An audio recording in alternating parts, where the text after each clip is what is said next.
Hi students, welcome to Mupati Defense Academy. Golden Rules of Grammar la இன்னைக்கு நம்ம பார்க்க போறது rule number 4.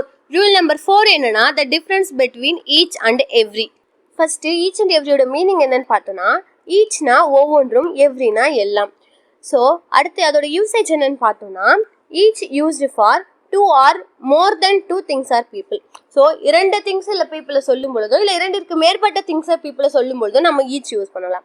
அதே every used only for more than two things or people. இரண்டுக்கு மேற்பட்ட திங்ஸையோ பீப்புளையோ சொல்லும் பொழுது மட்டும்தான் எவ்ரி யூஸ் பண்ணணும். இரண்டே எக்ஸாக்டா இரண்டு திங்ஸை இல்லை இரண்டு பீப்புளை சொல்லும் பொழுது எவ்ரி யூஸ் பண்ணக்கூடாது. ஸோ இவ்வளோதான் இதோட டிஃப்ரென்ஸ். அடுத்து ஒரு எக்ஸாம்பிள் பார்த்தோம்னா each person on this earth has to tie one day.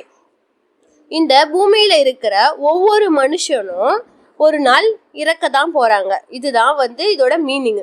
So இங்க இந்த பூமியில இருக்கிற மனிதன் அப்படின்னு சொல்லிட்டு பார்த்தா அது எக்ஸாக்டா ரெண்டு பேர் இருப்பாங்களா ரெண்டுக்கு மேல இருப்பாங்களான்னா ரெண்டுக்கு மேல தான் இருப்பாங்க. அதனால இங்க ஈச் யூஸ் பண்ணலாம். ஸோ எதுவும் தப்பு இல்லை இதுல. அடுத்து every person I know has watched the movie.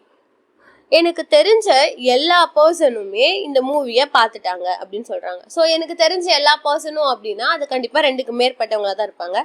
அதனால் இங்கே எவ்ரி யூஸ் பண்ணியிருக்கிறாங்க.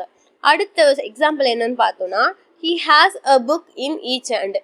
அவன் ஒவ்வொரு ஹேண்டுலையும் ஒரு புக்கு வச்சுருக்கான் அப்படின்னு சொல்லிட்டு இதோட மீனிங்கு. ஸோ ஒருத்தனுக்கு எத்தனை ஹேண்ட் இருக்குன்னா ரெண்டு தான் இருக்கும். ஸோ எக்ஸாக்டாக ரெண்டு ஹேண்டு தான் இருக்கும், அதுக்கு மேலே இருக்காது. அப்படி எக்ஸாக்டாக ரெண்டு இருக்கும்போது நம்ம இங்கே கண்டிப்பாக எவ்ரி யூஸ் பண்ணக்கூடாது. அதனால தான் இங்கே ஈச் யூஸ் பண்ணியிருக்காங்க. இதே இங்கே எவ்ரி யூஸ் பண்ணியிருந்தா அது எரராக இருந்திருக்கும்.